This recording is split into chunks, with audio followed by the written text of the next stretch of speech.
Salam damai sejahtera di dalam nama Tuhan Yesus Kristus.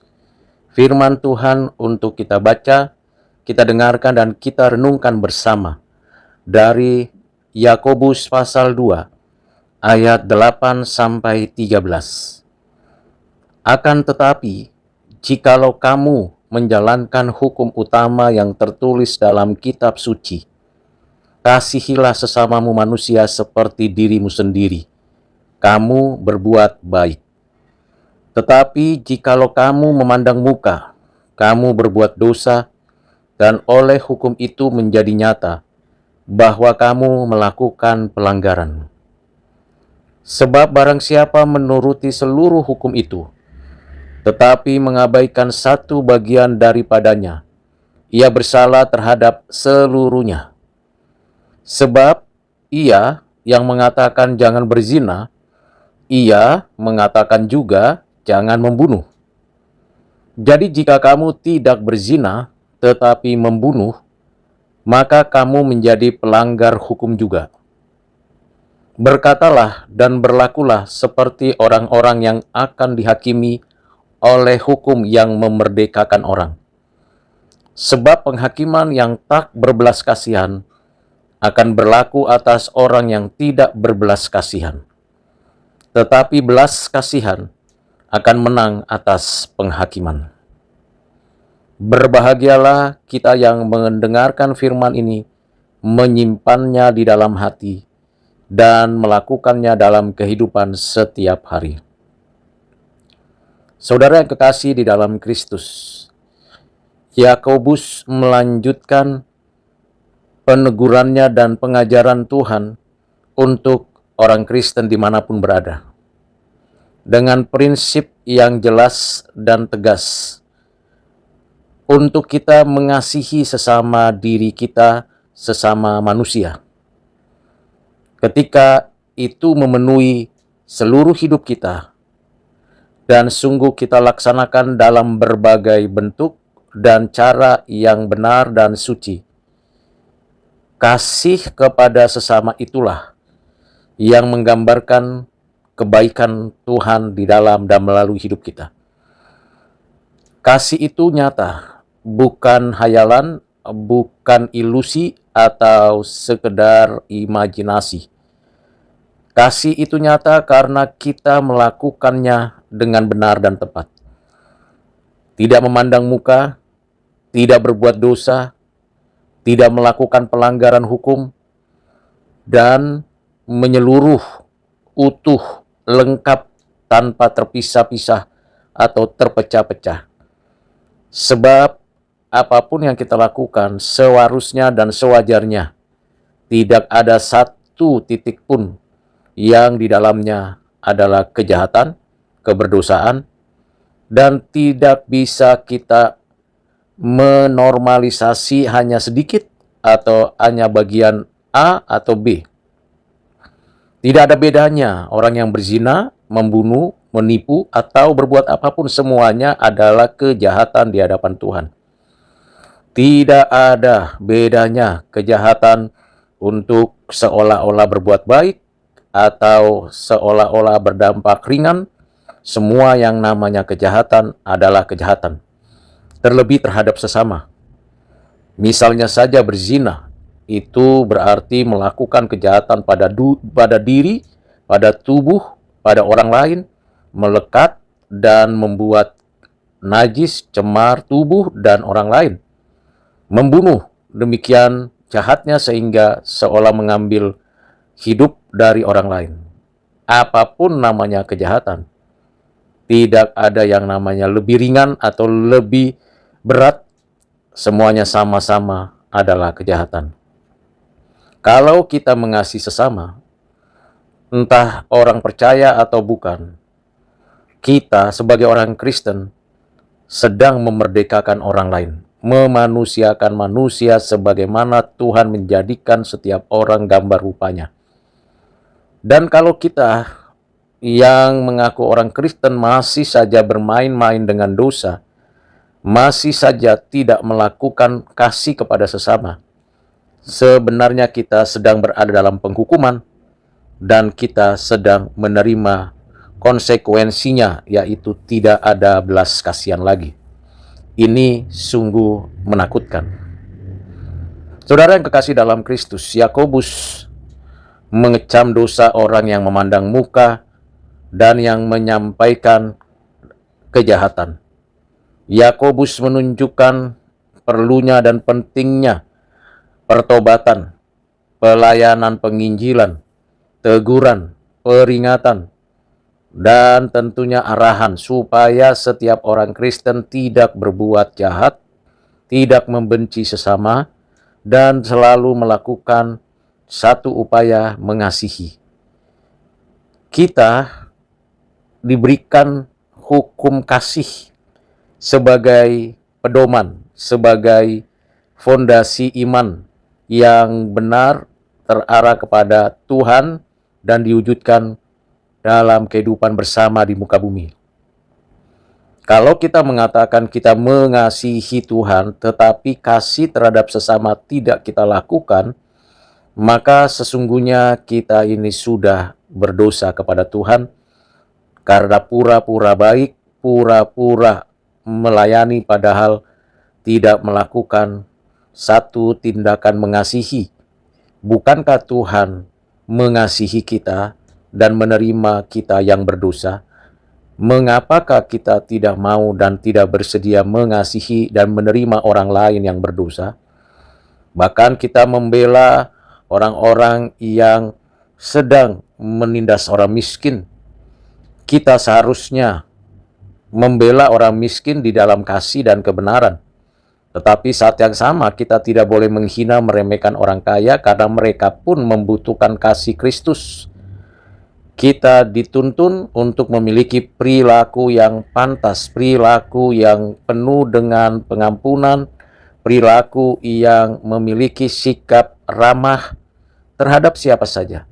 Bukan seperti orang kaya yang membenci banyak orang miskin, dan bukan seperti orang miskin yang mencoba untuk menjilat orang-orang kaya, namun kita harusnya mengasihi sesama seperti Kristus yang menerima dan mengasihi kita dan menjadikan kita sahabatnya.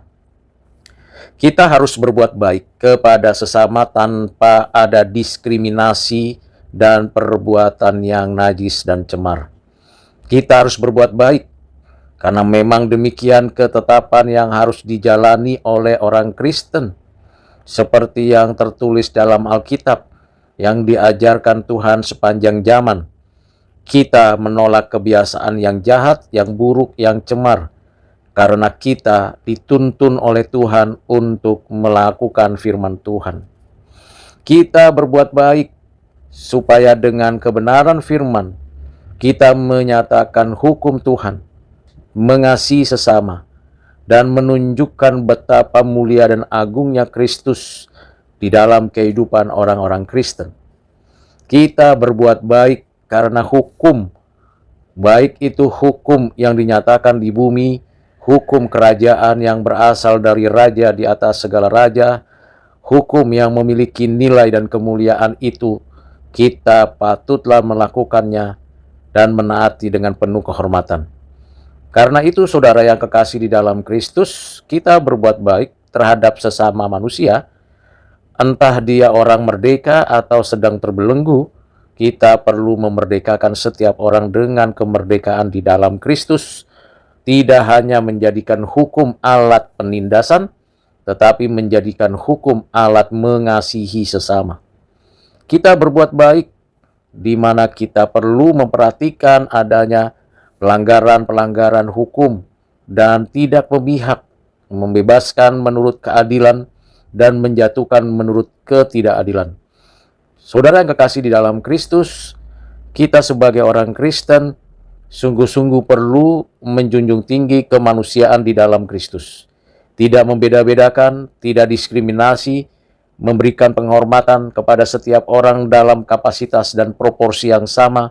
Sekaligus saat yang sama kita perlu penuh dengan hormat memperhatikan setiap orang, setiap hamba Tuhan, setiap pelayan Tuhan, setiap orang-orang yang terus berbuat baik. Karena itu, saudara, hukum yang Tuhan karuniakan untuk menata kehidupan kita supaya baik dan benar, Hukum itu jelas memberikan kepada kita satu penjagaan supaya kita tidak bermandang muka, tidak berbuat dosa, dan tidak melakukan pelanggaran. Kita mengasihi sesama manusia untuk menghormati Tuhan dan menyatakan posisi kita di hadapan Tuhan sebagai anak-anak Allah yang mengasihi dan tidak menuruti keinginan daging, keinginan mata, keangkuhan dunia. Sebagai orang Kristen, hukum itu memberikan pengaturan yang baik untuk berbuat baik, bukanlah sebaliknya. Kita memperhatikan tiap aspek hukum dan setiap hakikat yang ada padanya untuk menunjukkan keadilan, kesucian, dan kebenaran. Karena itu saudara, kita tidak mau berbuat jahat dan berbuat yang cemar dan tidak adil. Sebagai orang Kristen, kita sungguh-sungguh menunjukkan bahwa hukum Tuhan mengendaki kita menaati Tuhan, menjalankannya di dalam kehidupan kerajaan Allah, dan tentunya kita menyadari bahwa tidak ada satupun hukum yang diabaikan. Karena itu yang perlu kita renungkan, saudara. Apakah kita membela sikap yang melemahkan, merendahkan orang lain dan tidak mau mengasihi sesama manusia? Apakah kita menyadari bahwa pemberi hukum yang berdaulat itu mengendaki kita menaati hukum? Kita perlu merenungkan apa yang dikatakan di dalam ayat 11-nya. Jangan berzina, jangan membunuh, karena pada keduanya atau salah satunya sama di hadapan Tuhan Allah yang kudus, bahwa itu tindakan kejahatan dan tidak sesuai dengan kehendak Tuhan Allah. Karena itu saudara, dalam Kristus mari kita menghindari, menjauhi dari satu kemungkinan melakukan tindakan kejahatan apapun, dan sungguh-sungguh menjaga diri, mematikan dosa dengan kuat kuasa Roh Kudus supaya kita diinsafkan akan dosa, kebenaran, dan penghakiman, dan kita mau berpegang pada hukum Tuhan yang memerdekakan. Selain itu saudara yang kekasih dalam Kristus, Yakobus mengajarkan orang Kristen untuk mengatur dan menguasai diri mereka, lebih lagi khususnya dengan Kristus. Karena itu mari kita perhatikan, Injil disebut sebagai sebuah hukum. Injil memenuhi segala persyaratan sebagai sebuah hukum. Bagian yang perlu diperhatikan yang kedua adalah Injil adalah hukum yang memerdekakan orang.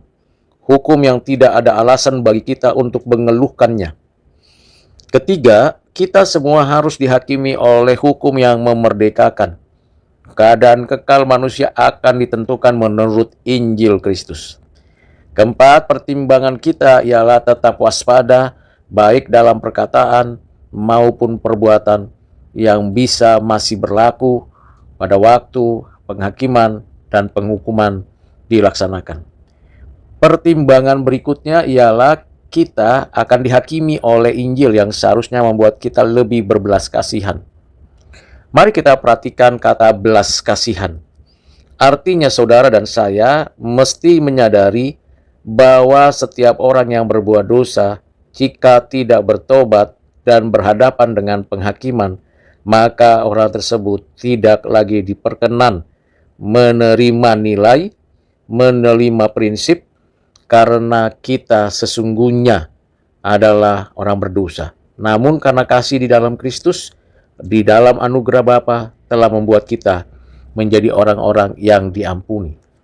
Kedua, kata belas kasihan yang perlu kita perhatikan bahwa orang sekarang tidak berbelas kasihan, tidak akan dikasihani pada hari besar. Ini menggambarkan suatu pengertian eskatologis, apa yang kita tabur, kita tuai. Dan mari kita perhatikan yang terakhir bahwa akan ada orang-orang yang akan menjadi contoh kemenangan belas kasihan, karena dalam diri mereka belas kasihan menang atas penghakiman. Demikian pembahasan singkat, penjelasan yang mendalam, pengertian yang luas dari Yakobus 2 ayat 8-13. Kiranya Tuhan menolong kita menjadi orang-orang Kristen yang taat hukum, setia kepada Tuhan, dan menjadi saluran berkat bagi siapa saja. Tuhan Yesus memberkati. Amin.